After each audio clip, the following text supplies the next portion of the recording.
I took forever with this one because I played the game in 3 sittings spread out in 6 months. But I finally got around to beating TeamIco's long-awaited The Last Guardian, and I'm ready to talk about it, even though everyone else has long moved on. Still, despite critical acclaim, players' opinions seem to be pretty mixed. While I do like the game, I can see where some of the criticisms are coming from. In any case, let's unpack this puppy. For those who are unfamiliar with TeamIco's games, all of them contain minimalistic storytelling that places visual grammar, nuance, themes, and heavy symbolism at the forefront to give players hints and ideas as to what they might be about. In other words, these games are a theoretical playground, and The Last Guardian is no different. It's an open-ended tale that goes something like this. A man recounts his adventures with a mysterious creature named TeamIco as a little boy. TeamIco had taken him away from his village, only to be sought out, wounded, and chained down in a cave. When the boy wakes up from unconsciousness, he tames the initially hostile beast by removing its spears, unchaining it, and feeding it barrels. Yeah, barrels. They explore around inside and find a mirror that summons great power from TeamIco's tail. They then proceed to storm the neighboring fortress, where magically manipulated foes await them, in order to eradicate the Master of the Valley, an ominous force that creates pawns out of the land's inhabitants.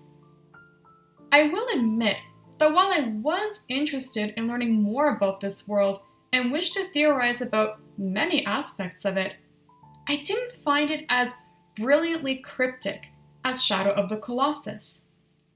I felt that Shadow of the Colossus' story had just enough context to connect players with its world, while allowing for a variety of theories to be plausible. Every frame, every shot, every movement a character would make, and what little dialogue was spoken had its own story for players to piece together however they see fit. The Last Guardian was a bit more vague than I would have liked it to be in order to fully accomplish the same goal. It simply didn't captivate me the same way its predecessor did. That being said, TeamIco is easily the most engaging aspect of the game.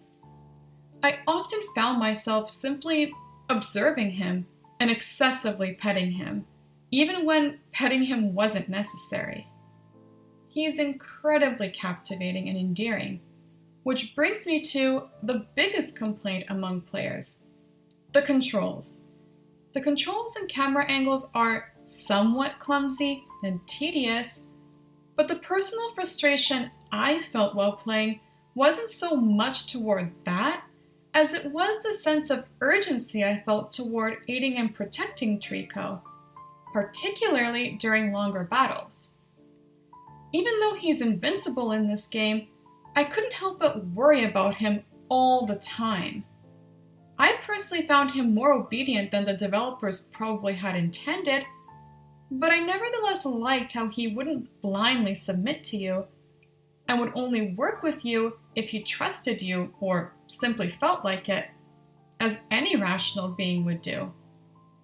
He's a living being that just wants to enjoy his moments of bliss as much as possible too, right? I was also pleasantly surprised when he'd go ahead and take action without my command, something that surprisingly annoyed other people. It all felt very natural and unpredictable to me. I also certainly didn't expect the other TeamIco, yes, there's another one, to attack us either. That really took me aback. What I did find rather predictable, however, was the enemy placement.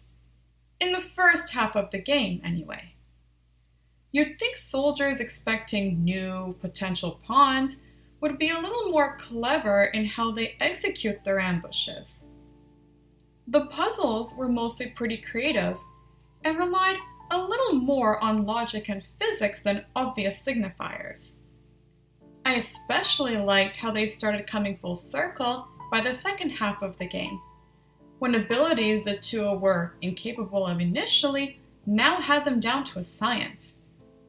The fights between the boy and the soldiers became a lot more interesting as well, namely when there were puzzles incorporated. As far as companionships go, this one is very believable, undoubtedly one of the strongest in gaming history. I felt as though this journey was mainly about the boy and TeamIco learning about themselves through each other, especially in harnessing the powers they're both capable of.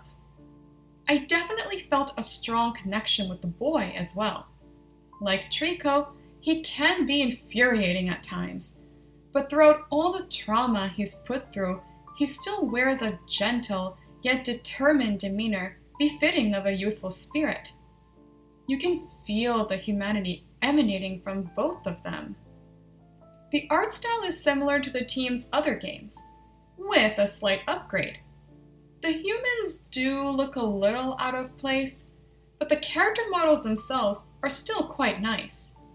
TeamIco looks amazing, although his feathers sometimes bothered me in how they swayed, or more like spiked up, in the wind.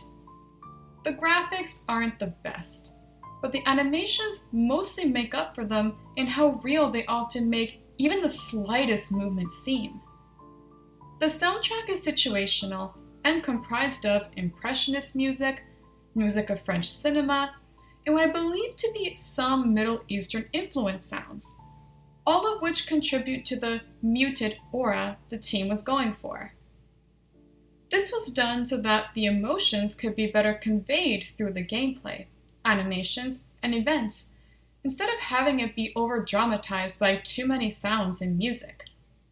It does feel more intimate and compelling this way for sure, but some of the score nonetheless is a little forgettable and don't always enhance the atmosphere. I like their usage the most in places where it feels like the game is slowing down to create bonding moments, as well as moments of triumph between TeamIco and the boy. This is a game that requires a different kind of mindset, and a patient one at that. It's not so much about reaching a set goal, even if there is one, as it is about understanding your companion and trying to figure out why this world is the way it is. If you want something that's more psychologically galvanizing, in that you want to learn more about yourself and how you see things, rather than simply challenging yourself with some clever puzzles and a realistic companion, I'd say give the game a try. It resembles Shadow of the Colossus in that sense.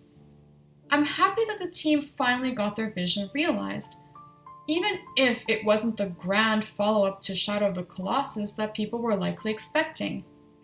It is evident that a lot of effort was put into producing something unique, while still staying true to their hallmarks.